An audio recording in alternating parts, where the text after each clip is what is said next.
Hello everyone, what is up? It is me, Ewan from What Culture today, joined on this glorious Star Warsingness day. It's back again. With Scott Tailford. Hello.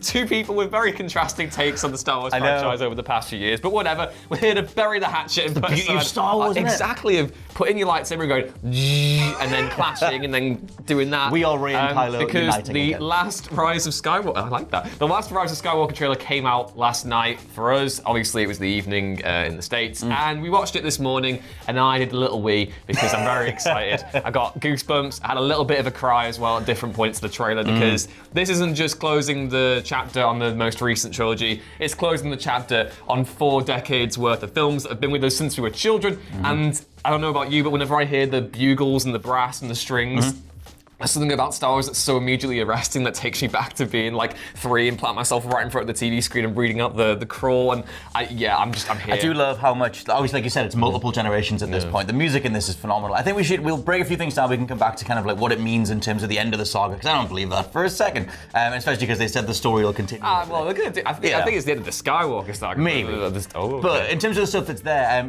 obviously looks absolutely gorgeous. There's so many ships. There's a million different Star Destroyers all in one giant shot. And it just, the thing like Ewan mentioned, obviously you have contrasting opinions. I didn't like The Last Jedi that much. I loved it. Yes, and a lot of people do. Please direct your hate in the comments section below. It'll be fine. But the thing is, I think with this though, like obviously they're aware of the sort of fallout from The Last Jedi, whether you liked it or not. And I think that going into Rise of Skywalker, it seems like they want to give you enough things to talk about as two people who might be on either side of a certain line. And I think that they've done that. I think that regardless of where you come down on it, there are enough things to talk about with the weird, like, we're just going to describe the trailer. It's not necessarily spoilers because these images are in the trailer. Yes. But there's something where Kylo and Rey team up and they destroy what looks like a statue of Kylo. Yes. Which we kind of assumed was like a Force vision thing carrying on from Last Jedi. Yeah, either that or it's some sort of Sith artifact type thing. I think I was looking at that, and I think Sai mentioned in the trailer reactions article that went up earlier in the morning that he felt it was kind of a little bit unnecessary to include that because it potentially is quite spoilery depending on where you think Kylo's arc is.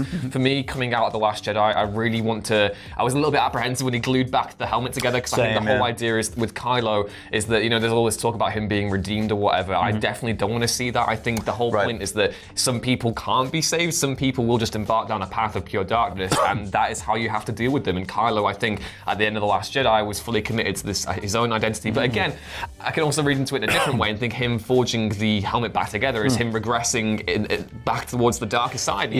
He smashed the helmet back when he was dissatisfied with Snoke. But I think judging from comments that J.J. Abrams has made, this is still very much a case of Kylo now is the supreme leader. He's gotten what he's wanted, but it's still not enough. I like how he's still a petulant man-child who's really awful and powerful at the same time. Plus, in that vision, he doesn't have the reconstituted helmet. It's the original one, so which leads me to think that it's how he wants to see himself, maybe after the events of Last Jedi. I'm curious to see how much of this trailer is Force vision and what is actually happening, because I think the duel that they have on top of the Death Star when it's all rainy, I think probably that's going to be real, but at the same time I was looking at that and the way Kylo emerges through the waves, it looks almost supernatural in a way. So I'm interested to see where they go with that. But one thing in that scene as well is that there's very little of Finn in this, but the bit when you see him, there's one bit where he runs out onto that walkway. That would be the one thing that I kind of highlight as being a bit spoilery, because I don't want the end of that fight to be him running in going, "Can you not fight? We have a Palpatine to take care of," or whatever. So I didn't necessarily want that stuff, but I think that it's weird trying to sketch out the overall plot, because at the minute it seems quite simple. That like assumedly Palpatine's returning and everybody's getting back together to go fight him. Well, the thing is, you see the old Star Destroyers rising out of I think it's either the ocean or the rubble. I can't tell what it was. I've been looking at it 5 times this morning. I can't tell what it is. But you have his old fleet coming out, and it seems as though he's had one big master plan the entire time. And I wouldn't be surprised if in this film it's revealed that Snoke was really just an outlet, a puppet for a Palpatine, if you will, to basically for Palpatine to enact his master plan. I think that's a really interesting idea. If you see that Palpatine, he waited decades to get power in the prequel trilogy going into the rise of the Empire. I wouldn't be surprised if he had fail-safes in mind for when that didn't go according to plan, which we saw anyway in games like Star Wars Battlefront and the Aftermath trilogy, where we saw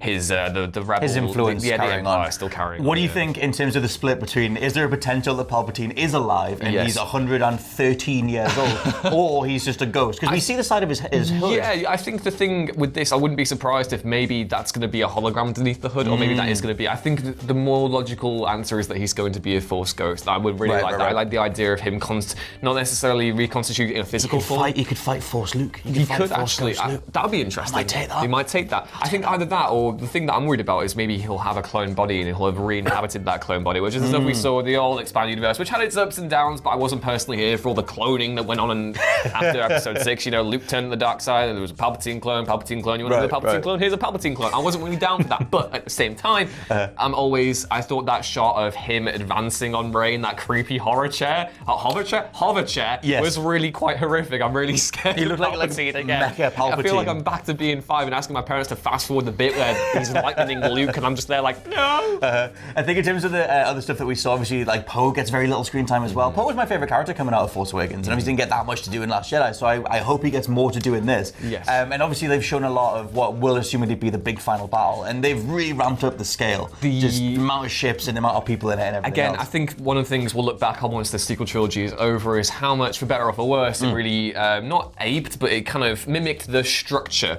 of the original trilogy. You know, you had The Force Awakens is very similar beat-wise towards A New Hope. Totally. You know, Last Jedi is the darker, moodier, mid-sequel part of the trilogy, and then this one it looks as though it's borrowing similar beats from. I think immediately when I heard the forest noises, I thought of Endor, then that bit where you have all the fleet amassing, that feels to me like the Return of the Jedi space battle sequence where everyone was converging on the second Death Star. Which is it's interesting because at the end of The Last Jedi, or near the end of The Last Jedi, when Rey's in Snoke's throne room and she looks out the window and she sees the two fleets, Rian Johnson almost played that like sort of the rhyming card from the end of Return. But in the same token, we were mentioning Kylo before and the idea of redemption and him turning back around. Something I kind of picked up on is just that like this trailer is very much, there's a lot of water, there's a lot of lakes, there's a lot of water, there's a lot of oceans. Opposite of lava planets, they're doing their big final duel on a water planet as opposed to a lava ice planet as well. Yeah, from episode 3. And I think that if they're gonna kind of mirror stuff, then assumedly the big moment at the end of Return where Vader is quote unquote redeemed in front of Luke might be the thing where Kylo dies and is potentially redeemed in front of Rey. And that might be, he might die saying, hey, I did all of this because Snoke manipulated me or Palpatine manipulated me. Yeah, I think I'm still here for Kylo fully committing to being a Roman. I'm here for that. I think that there will be. I've seen enough redemptions in the Star Wars saga.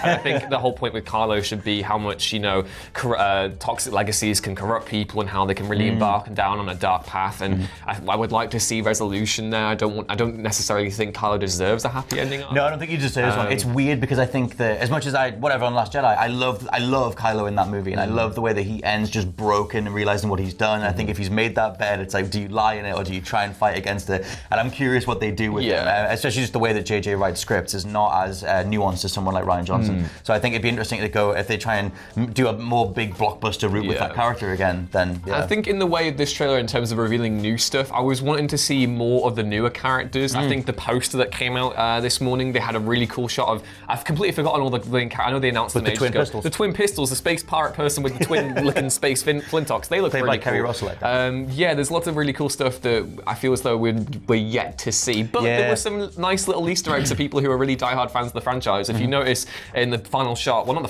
final shots where the Millennium Falcon is descending and you've got all the Rebel fleet or the Resistance fleet behind them, you'll notice that the Ghost from Star Wars Rebels is to its left or our right when we're looking at the screen. That's really cool because obviously the Ghost was also in Rogue One. And then also Ben Roy, who's a big fan of the prequel trilogy, he pointed out to me that when C-3PO's downloading or uploading something, we can talk about that in a sec, but you can see an old Clone Wars era battle droid behind him, and I'm hoping that there's some sort of let's talk about the 3PO scene because that's like the nice little touching moment in the trailer when he says he's just, what are you doing? He says, he's like us, we're looking at these people for the last time. Yes, taking one last look at my friends. And I think what do you think is happening in that scene? Because that's also like the older trailer showed his death vision thing kicking in. Me and Ben were discussing this morning. I think my first initial thought was, well, maybe he's uploading his consciousness to the Millennium Falcon and he'll be the new computer and you'll have a bickering thing, because obviously he never got on with L3, the ship's computer, in the original trilogy, so they could have something there. I think what's actually happening is he's downloading the ship's computer onto him, and that's what kind of compels him to be a little bit more